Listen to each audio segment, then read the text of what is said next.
আমরা যে বেঁচে আছি এটাই আশ্চর্য ব্যাপার। কারণ সকালে দাঁত মাজার জন্য টুথপেস্ট নিলাম, কিন্তু এর মধ্যে নাকি ক্যান্সারের উপাদান। নাস্তায় একটু পরোটা খেলাম, সেটাও আবার ভেজাল তেলে ভাজা। সুন্দর দেখে একটা কলা খেলাম, তাও আবার কার্বাইড দিয়ে পাকানো।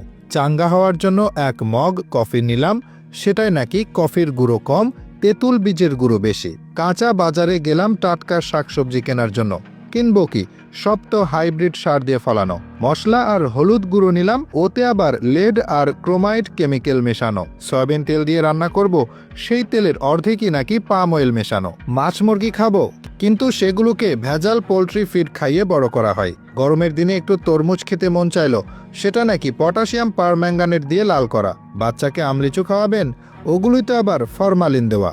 একটু মিষ্টি খেতে মন চাইলো, জিলাপি নিলাম, সেটা নাকি পোড়া মবিল দিয়ে মচমচে করা। ইস্তারে গলা ভেজাতে শরবত খাবো, তাতে মেশানো হয়েছে ক্ষতিকর রং আর কেমিক্যাল।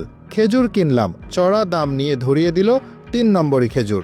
ইস্তারে মজা করে মুড়ি মাখানো খাবো, সেই মুড়ি ইউরিয়া দিয়ে ফোলানো। সরিষার তেল দিয়ে মাখিয়ে খাবো ভেবেছিলাম, সেই তেলেও তো ভেজাল। সুন্দর দেখে বড় বড় পেঁয়াজু কিনেছিলাম, খেয়ে মনে হলো বড়া খাচ্ছি। আলুর চপে আলুর নাম গন্ধ নেই, বেগুনিতে বেগুন খুঁজে পেলাম না। সবজির চপ মুখে দিয়ে মনে হলো খড়কুটো চিবাচ্ছি। আজ আপা দেশে থাকলে কত মজার মজার রেসিপি যে শিখিয়ে দিত, ভাবতেই চোখে পানি এসে যাচ্ছে। প্রোটিনের জন্য গরম দুধ খাওয়া দরকার, কিন্তু গাভীর পিটুইটারি গ্রন্থিতে ইনজেকশন দিয়ে নাকি অতিরিক্ত দুধ দোয়ানো হয়, তারপর আবার মেশানো হয় 1 বালতি পানি। এত ভেজাল খাওয়ার পর 2-1টা ঔষধ না খেলে তো শরীর টিকবে না। কিন্তু ঔষধ যে খাবো, বেশিরভাগ ওষুধ খেলেই হয় সাইড ইফেক্ট, বাকিগুলো আবার শরীরে কাজই করে না। ঔষধ খাচ্ছি নাকি স্বাদবিহীন কাশির ট্যাবলেট খাচ্ছি, সেটাও একটা সন্দেহ। ভেজাল খেয়ে পেট ভরিয়ে বসে বসে ভাবছি, এই পর্যন্ত বেঁচে আছি কিভাবে। চিনি আর লবণ দেখতে কিন্তু ঝরঝরে সুন্দর, অথচ সুন্দর দেখাতে গিয়ে এই দুটো আর খাদ্য নেই, হয়ে গেছে ক্ষতিকর রাসায়নিক পদার্থ। 3 বেলা নিয়ম করে খাচ্ছি কেবল বিষ।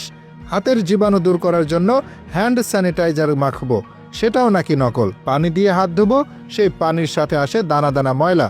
সবজি কিনতে গিয়ে ভালো দেখে বেছে বেছে নিলাম, বাসায় এসে দেখি সব পচা। চিন্তায় পড়ে গেলাম, এ কেমন জাদু?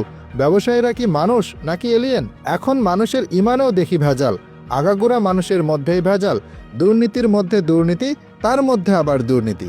ভেজাল আর দুর্নীতি মিলেমিশে জগা খিচুড়ি হয়ে গেছে, তার মধ্যে পড়ে গেছি আমরা। নিজের মনেই প্রশ্ন করলাম, আমরা কি আদৌ বেঁচে আছি নাকি ভূত হয়ে ঘুরে বেড়াচ্ছি? বেশি ভাবতে হলো না, কারণ উত্তরটা পেলাম সাথে সাথেই। যে পরিমাণ ফরমালিন খাই, তাতে শুধু ফলমূল নয়, সাথে আমরা মানুষেরাও সংরক্ষিত হয়ে গেছি, নইলে তো কবেই পচে যেতাম।